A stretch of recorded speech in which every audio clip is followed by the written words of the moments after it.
What's up, everybody? Welcome to the Nitro Rad Q&A, where I'm going to be taking all those video questions you guys emailed in, and I'm going to be answering them. So let's start. Nitro Rad, what is your all-time favorite game? That is a tough question to answer because there's a lot of video games, and I like a lot of those video games. But if I had to pick a favorite, it would probably be down between these two. Nitro Rad, are you edible? Am I edible? Freaking, I don't know, man. Like, I guess people are, technically. Though that would be ill-advised, buddy. Then let's eat some crackers.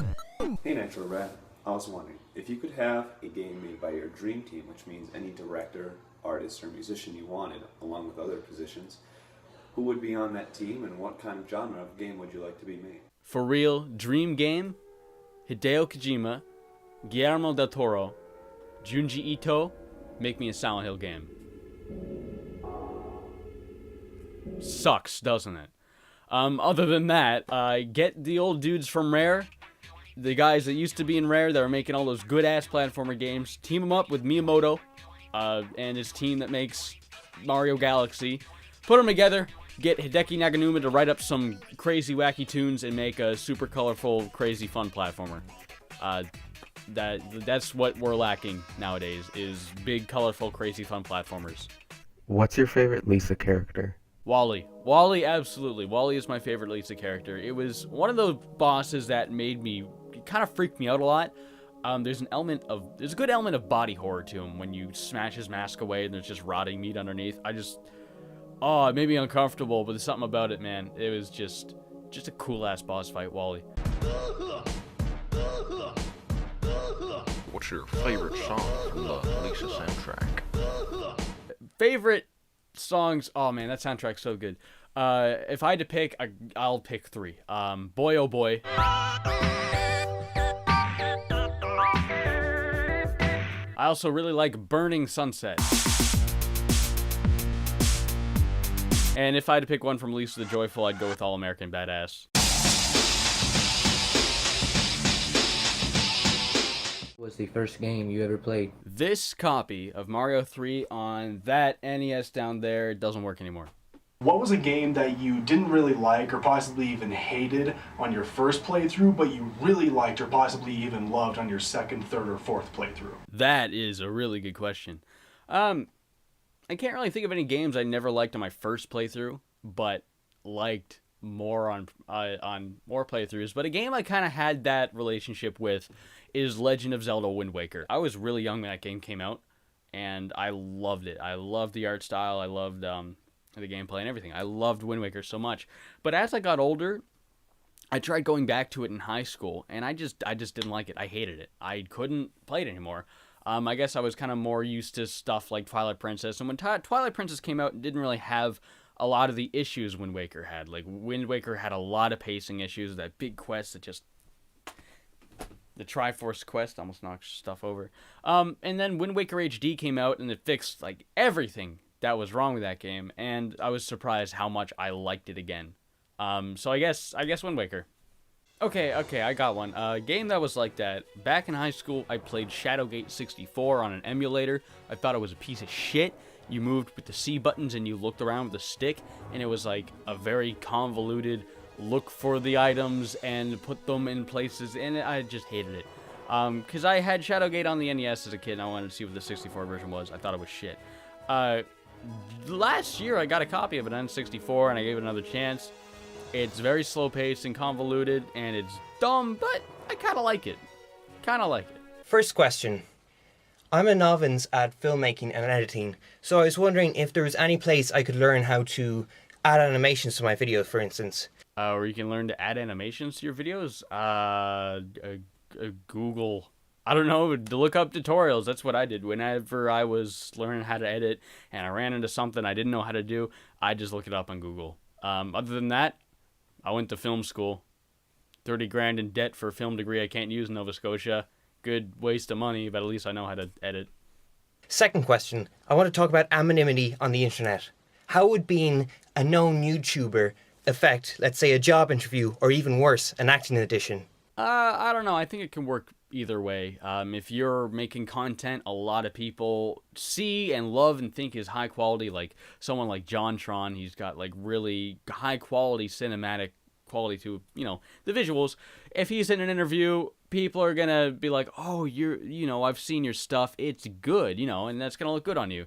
Now, if you're some kid in a viral video, like if you're that kid who's like, this boy got his free taco and he falls over, smashes his face, that might not look good. It could be good or bad either way. You may as well try and make it reflect on you positively instead of badly. Hi James, I love your videos, and I was just wondering how you find out about the indie games you review. I always either see someone post about them on Twitter or someone will suggest it in a comment. For example, Pony Island. Some guy commented, hey, you ever heard of Pony Island? I looked it up, thought it looked cool. But most of the time it's from Twitter. I'll see people retweeting things from indie devs, or I'll see someone post fan art of something. I'll be like, oh, what's that? Like, I first saw Lisa on Twitter. I saw someone tweet about Lisa. I thought it looked interesting, looked into it. Same with Undertale. I saw Temmie, the person that was making the art for the game. I saw her tweeting some art, and I was like, oh, that looks cool. And then she's like, hey, worked on this game. And I was like, oh, what's that? And I saw some other people tweeting about it too. So, Twitter, mostly. Nitro Rad, big fan of your YouTube channel, and my question is, since you did a video on your other channel, on Jet Set Radio, which is awesome by the way, will you ever make 1 or 2 videos on the Jet Set Radio games on your Nitro Rad channel? Because that'd be really cool to watch. Yeah, I can see that happening. I own both games, even if it's like the crappy Sega GT combo, but I do own both games. I do like both games a lot. Jet Set Radio is definitely one of my favorite games on wheels next to Tony Hawk. I don't know what else to call it. I want to call it a sports game, game where you're on wheels. It's one of my favorite one of those games, and it's got a crazy amount of style to it, so I can definitely see myself taking a look at it sometime. So I won't give you a definite yes, but I can give you a strong probably. What is your least favorite game of all time? Like, what is the absolute worst game you've ever played? Thought that'd be nice to know. Worst game I've ever played, Amnesia: The Dark Descent. Anyway, you ever play caveman games on NES? That is an unplayable video game. If you ever seen that video of AVGN reviewing winter games where he sums it up as you just push buttons and hope for the best because you can't get any real reaction out of it. Caveman games on NES is just like that. You push buttons, it hardly does anything. It's terrible. It's hardly playable. And if you want to go as far as just the games I've reviewed, I think the worst game I've ever reviewed is Rough Trigger. The game sucks. That game has no redeeming qualities. It's so bad. I just wanted to know if there were any theories that weren't tied up in Joyful, or at least like confirmed or denied. Yeah, everything was made a lot more concrete in Lisa the Joyful. And while I often respect the game for being open and vague, like if you've seen the ending of Xenoblade Chronicles X, that's a mind bender. They ain't explaining shit. But Lisa, I really liked how it was very open-ended, but it left all the puzzle pieces in. You could put them together and you're like, I'm pretty sure I know what happened. Lisa the Joyful literally just straight up explains in big detail, yes, that is what happened. So it's very satisfying to see that, it confirms everything that you theorized. But at the same time, it's like, I don't know, kind of liked it when it was a little more subtle about it. I don't know, but the answer is yes. Lisa the Joyful ties up all loose ends. It confirms all the theories. It makes everything completely concrete. If Donald Trump would make Lucario real and allow you to marry him, would you vote for him? Do I have to marry him? Oh, God, I don't know. Voting for Donald Trump is probably the worst thing I could do as a human being. But A, I'm Canadian, so I can't. B, if I did, it wouldn't count. So I guess abusing a loophole? Sure, I'd do it. And congratulations on reaching 10,000 subscribers. Before me. Yeah, my boy Kaz, you know what's up, buddy. I'm not jealous, you've heard it. Anyway, my question is, when it comes to filmmaking, location plays a key part in the development process. If you had the opportunity to film anywhere in the world, where would it be and why? Man, like, I would kill just to have a film location that doesn't have old people walking their dog. Like, I swear to God. Whenever we're doing a Granicore video, mostly the Metal Gear videos, we walk down the street and we go to a park. There's a forest. Beautiful film location. It's big, it's wide, it's empty, it's great.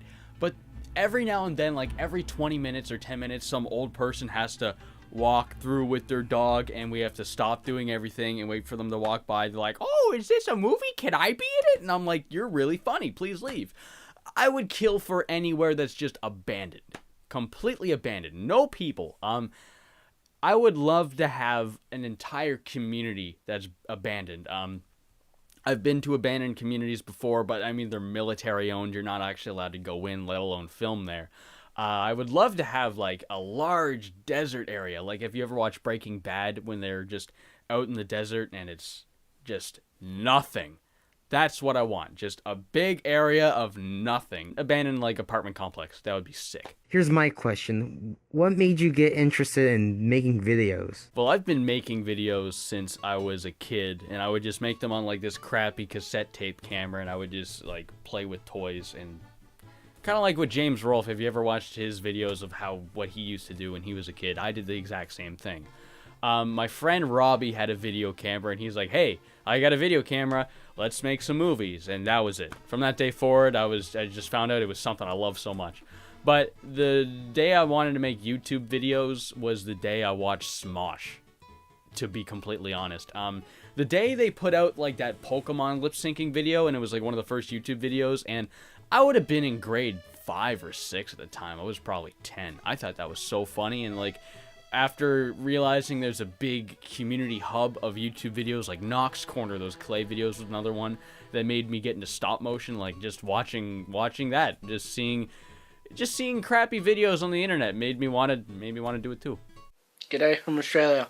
I was going to ask, what do you think of the Sly Cooper games, and have you played them? I played the first one. I did enjoy it. I beat it. I played on the HD collection. I got the Platinum Trophy because it was really easy. I played the second one, which I thought was a lot better. I mean, you got more playable characters, it's a lot more open, and it's a lot more fun, but I just never finished it. I don't know. I did like it, but it's not really the kind of game that's going to draw me in enough to want to finish it, I guess. I wonder what I should ask Nitro Rad. Got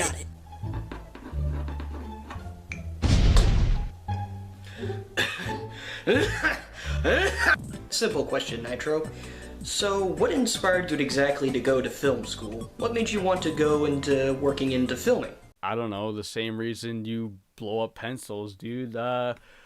I first considered film school when I went on a field trip there. I was in grade 10, and I was still in high school, and we went on a field trip to the college, which is the college I ended up going to, and I saw all the crazy stuff they had there. They had, like, all the film equipment. They had the green screen. I was like, buddy, if I could get my hands on this one day. And I did. I went there, and it was cool. But kind of what made me want to go is people online talking about how they went to film school. Like James Rolfe, I keep bringing him up, but it's the truth, buddy. James Rolfe, he went to film school. Ben Singer from Screw Attack, I remember he mentioned that he went to film school, and I was like, hey, if those guys can go to film school and come out as like a dude that does the video game thing, I can do that too. Do you consider yourself a Suda 51 fan? I guess so, a little bit. I really like the No More Heroes games, especially the second one. Those are fantastic games. And I really like Killer 7. Killer 7 is such a good game. Never really played his other games. Never played Lollipop Chainsaw or Shadows of the Damned. Don't know much what those games are about. So I like what I have played. Hello, Nitro Rad. It's me, the Big Gamer. I have one question for you. What's the best Mario and Luigi game? The first one. I think the first one's the best one. Hey, what got you into films, and what are your favorite films? What got me into films? I don't know. Are people not into films? I mean, most people watch movies, I guess. I don't know. What got me into, like, filmy films, I guess, like, the classics, good films. When I started going to film school, I kind of realized, wow, I've never really watched a whole lot of movies. I should probably change that. And we had this big book named Understanding Movies. It had Iron Man on the cover, and it was kind of explaining all, like, conventions of filmmaking. And it would constantly example to the classic films of, like, all eras, like the 40s, 50s, 60s, 70s, 80s, 90s, and, of course, the modern era. And a lot of these films I haven't seen, so I started going out of my way to watch a lot of these movies they were talking about, like American Beauty, Good Will Hunting, a lot of Scorsese stuff, like Goodfellas. And so from reading that book when I was in college, I started watching all these movies. So I guess that book, Understanding Movie. What are some of my favorite movies? Definitely a lot of movies by the Coen brothers. I love the Coen brothers. Fargo. Fargo is probably my favorite. And then I really, really like The Departed and Reservoir Dogs. If I had to say one movie is my favorite, probably The Departed. Maybe Reservoir Dogs.